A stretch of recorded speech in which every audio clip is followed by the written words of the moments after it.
And the issue of the prisoners, I just want to allude to what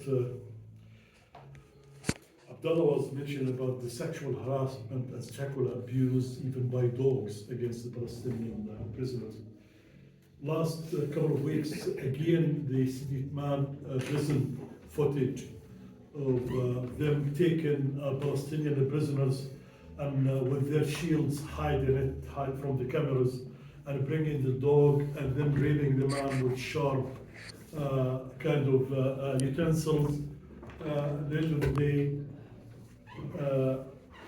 this is part of their tactics.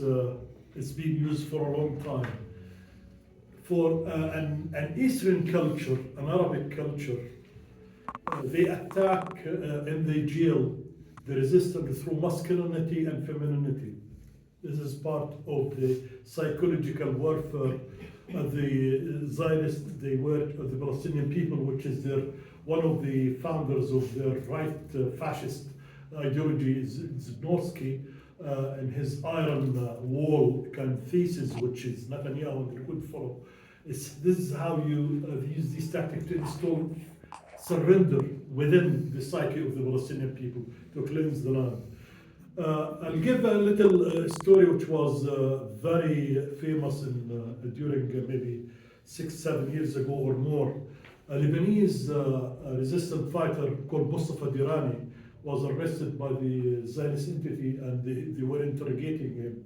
And he exposed that when you bring a leader, a resistant leader, and you rape him in the prison, and you destroy this macho image of a leadership, this is masculinity, and you bring him to your own torture tactics.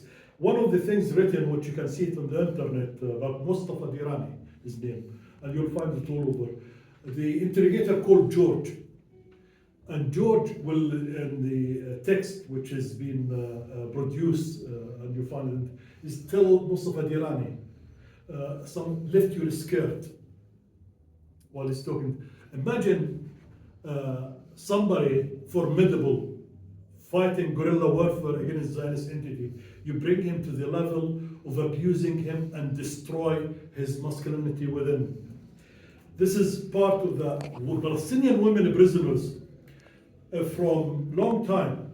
They being raped in jails. And some of these Palestinian women left jails, like Rasmiya Aoud in the 90s. And she was become a big story. America wanted to deport her or not. After she's released, and she went to her family in America.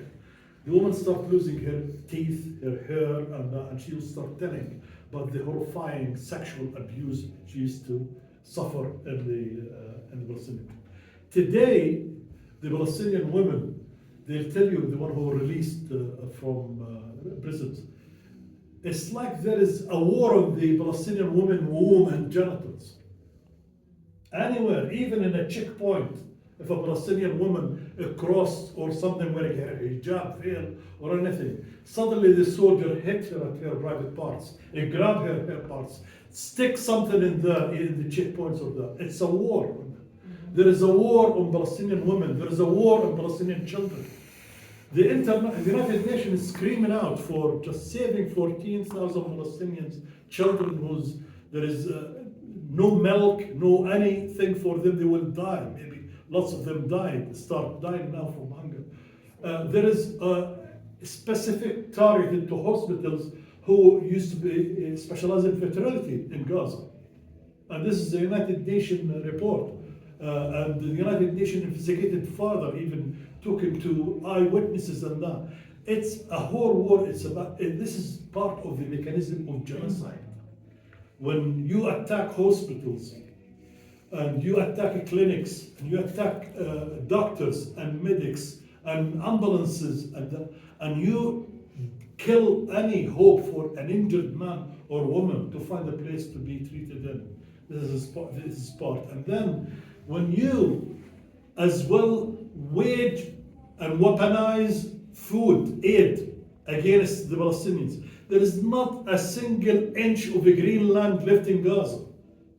the area between Khan Yunis city and Rafah, they call it Mirage. In the media, they call it Murag, which is wrong. The name we know and familiar because we used to have a small farm beside that area, and I know the settlement very well and the farm. That is the basket of fruit and veg to Gaza, and nothing, flatten it. And I have it in my Facebook on a post, the images of the bulldoze the whole area and make it ready to bring in it the American private companies to provide aid for the Palestinian people, is turning it to a Nazi concentration camp.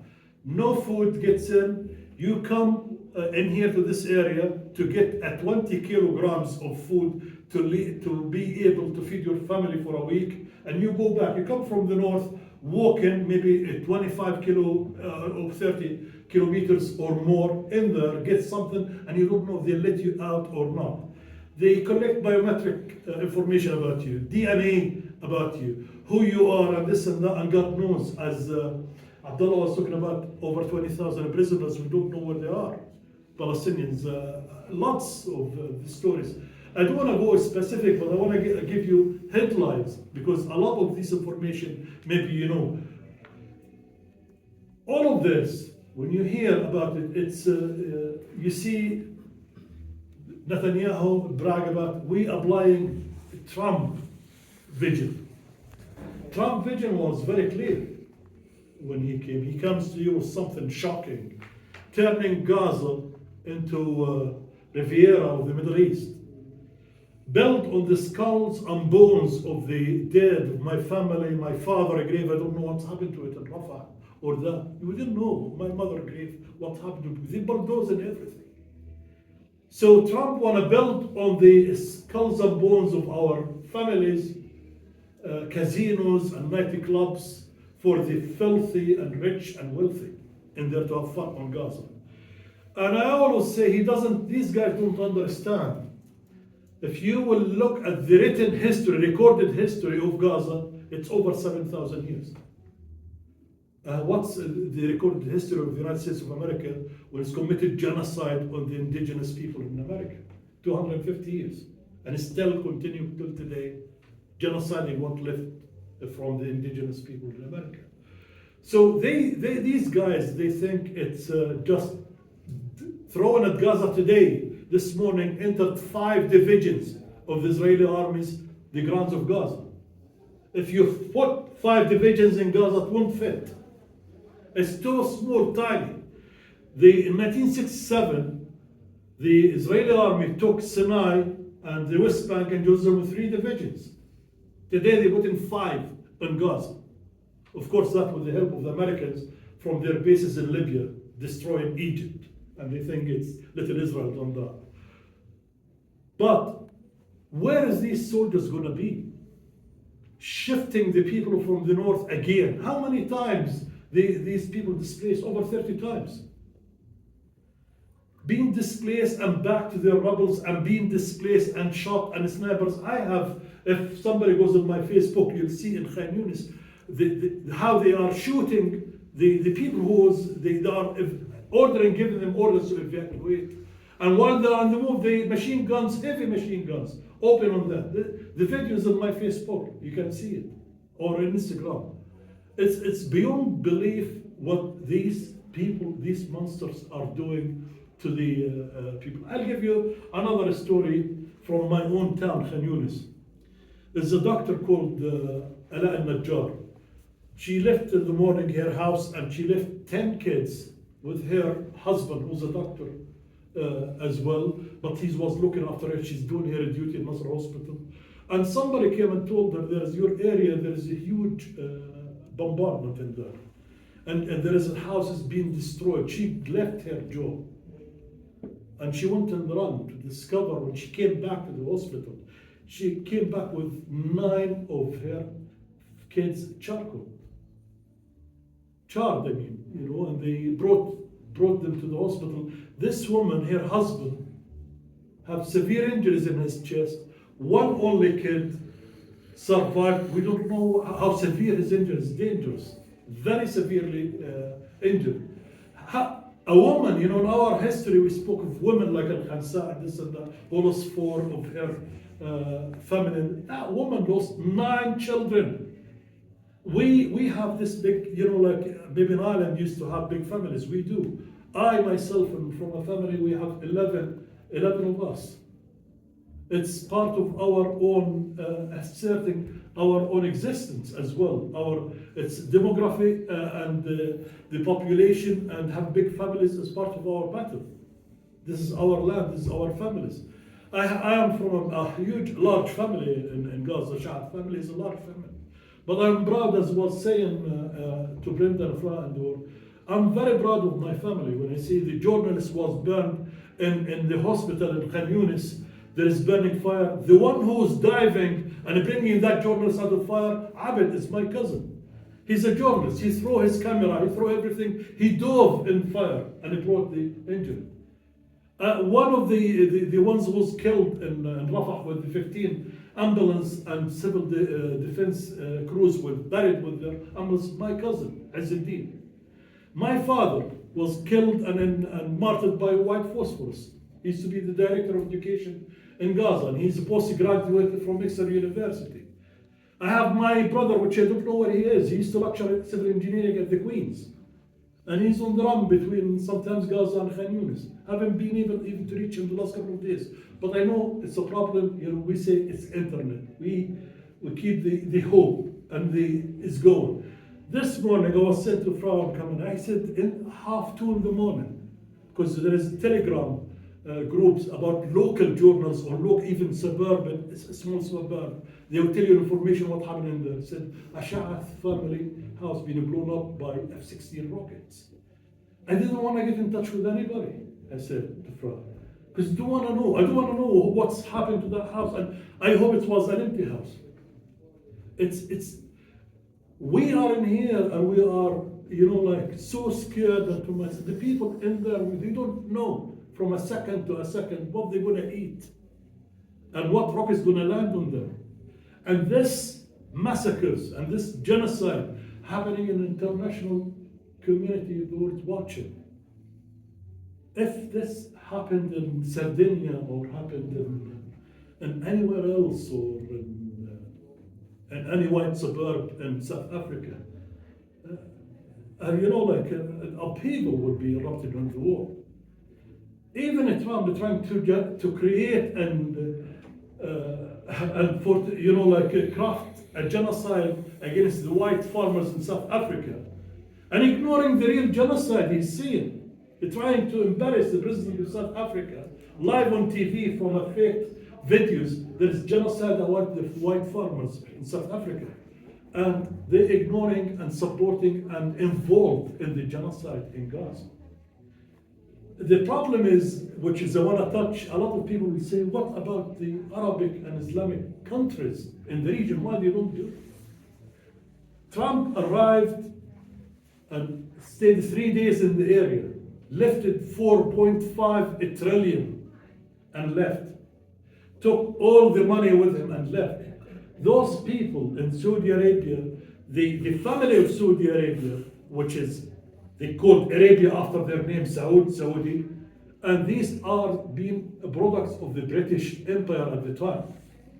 And they put them in that place, and the east of Palestine, they call it Jordan today, and put another family in there. They're their own traitors. And this is what we call the Arab Zionists. These guys were at the Palestinian from 1936, when they betrayed the Palestinian revolution, when they told the Palestinian leadership in 1936, the King of England will promise to move the forces out of Palestine and stop the Jewish immigration to Palestine, and you will be free, just stop the strike and stop the armed resistance. And the Palestinians were winning cities at the time. And the Arab, his name Abdulaziz, he's the father of the King of Saudi Arabia today, and the great grandfather of MBS Mohammed bin Salman, the Crown Prince. He issued a statement, the Arab Revolution in 1936 ceased, stopped. And the English, when the Palestinians went to them, told them, fulfill your promises from who promised you. We didn't promise you anything.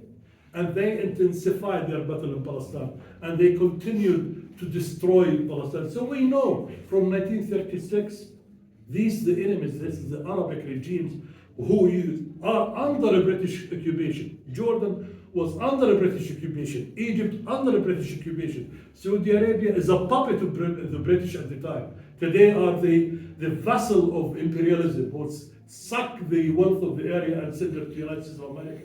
As I said, this is exactly as East India companies used to do.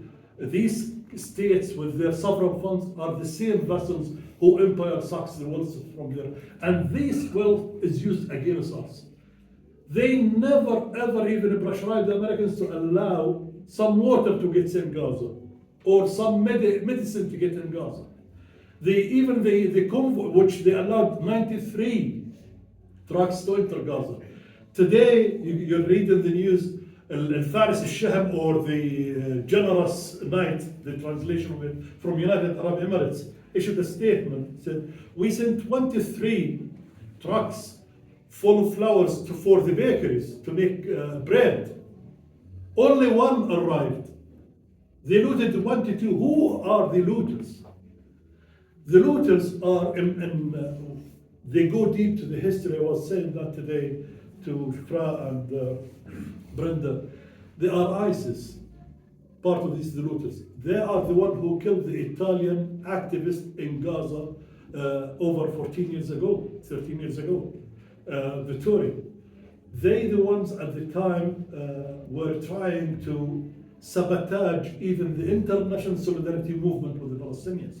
And we know very well, without any doubt, ISIS or Daesh are Israel, nothing else. And we know who they are, and know they are supported and manufactured. Trump himself, he said, in his election, the first term election, he said Obama was behind Daesh.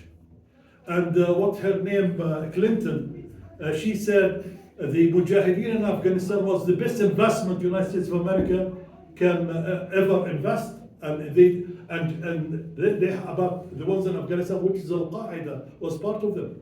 The videos are in YouTube for anybody to see. But people ignore these facts and they think what the Americans or the Israelis say are the truth. Netanyahu comes and tells the whole world, okay, this battle against barbarism, we are the Berbers. And he's defending the Western values. And he's defending what is the West civilization stand for. Is that the West civilization what stand for? The killing and the murdering of the Palestinian kids and the Palestinian families? We know for a fact the Zionist entity was created by the British as their base, military advance base to control the waterways and the wealth in the region. We know that. We know then they surrendered in 1947 what they call it, the British mandate on Palestine to the Americans. And the Americans took it from there and they built this monster. But till today, who is arming this Zionist entity? Even when Keir Starmer said, we stop this and that, they are lying. Or the tax releases from the family, from the companies in England can show they still sending even triple the amount they used to send before. The Germans and the Americans and the British are the main ones who's behind the Zionist entity, especially the Germans and the Americans. Americans, 69% of the weapons comes from there. Germany around 20, maybe 25, 26, and the rest between the British and the Dutch and the French.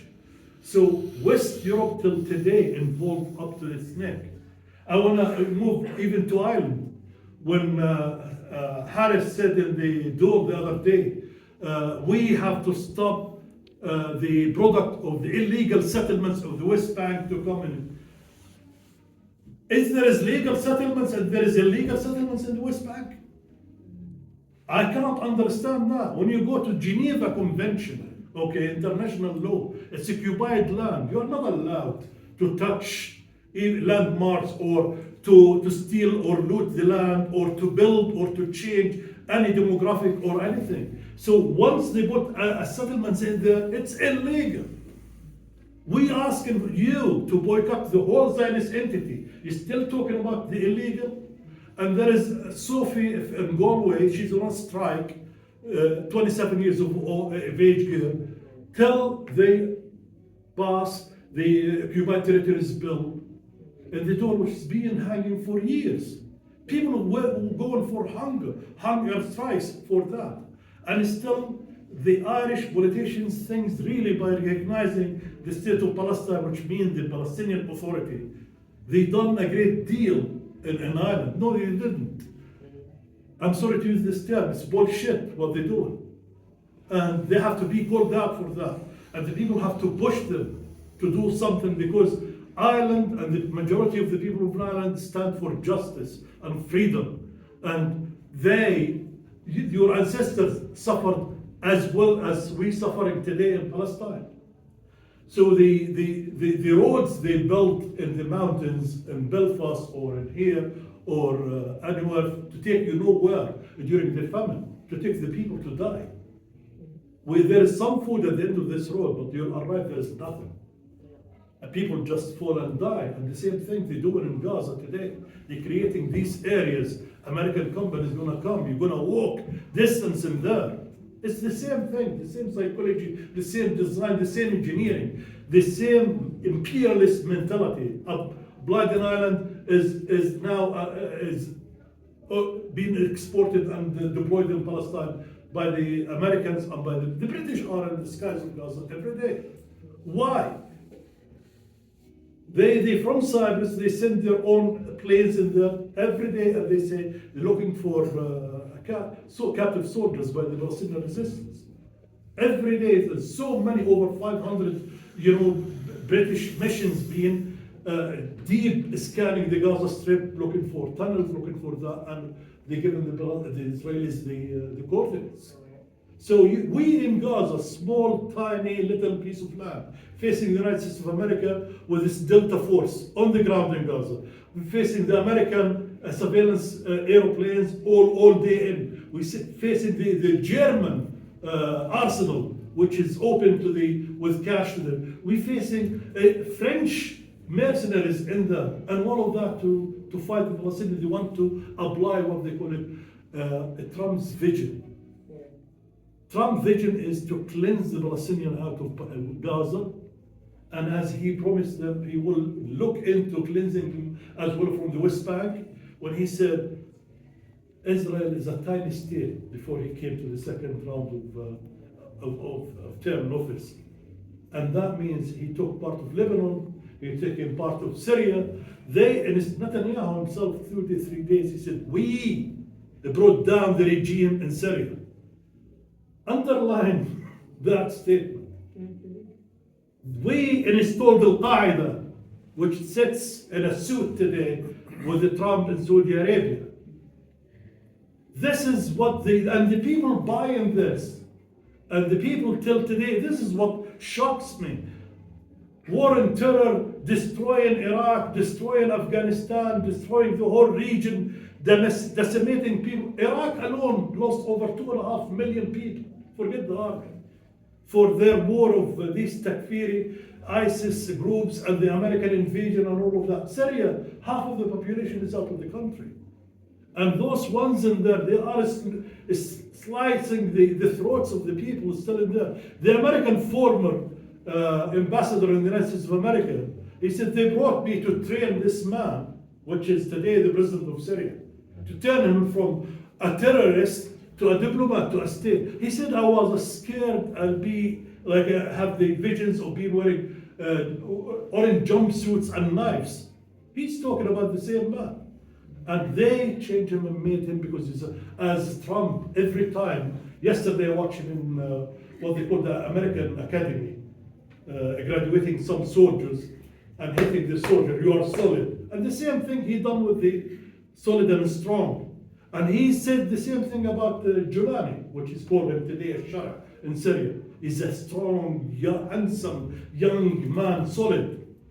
What is this talk? And the price of this, millions of lives lost. And these people, they serve only one thing: money, greed, power, and control, and for the few, not for the many. Thank you.